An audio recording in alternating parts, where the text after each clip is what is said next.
কত মানুষ ভালো নেই, তবুও ভালো থাকার অভিনয় করে যাচ্ছে সারাক্ষণ। আমি নিজেও ভালো নেই। আপনি বিশ্বাস করবেন না ভাই, মানুষের লগে মিশা দেখেন, আপনার সাথে চলাফেরা করে এরকম অনেক মানুষ আছে। তাকে নাকি পার্সোনালে ডাক দেয়, জিগাইবেন, দেখবেন যে হাসি খুশি সব সময়, বুঝবার দিতেছে না কেউ কিছু।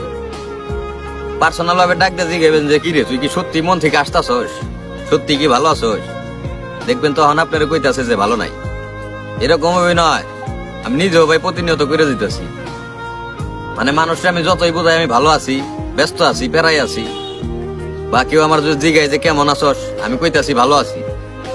তো মনের যে কথা, মনের যে খবর, ওই যখন নাকি পার্সোনাল ভাবে কেউ আইসা জিগাই যে কিরে কেমন আছস, তুই কি সত্যি ভালো আছস, তখন হইলাম মনে করেন ফেলায় সব কথা কয়ে দিই যে না রে ভাই, আমি সত্যি ভালো নাই।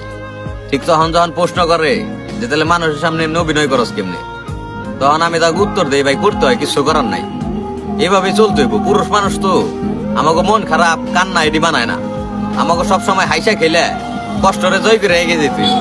জানি না এই কষ্টের শেষ হইব কোন জায়গায়, কিন্তু আমি বিশ্বাস করি কষ্টের সবচেয়ে দূর করার প্রথম ওষুধ, বা মানুষের কোনো কিছু বুঝতে না দেওয়ার ওষুধ দিলাম হাসি।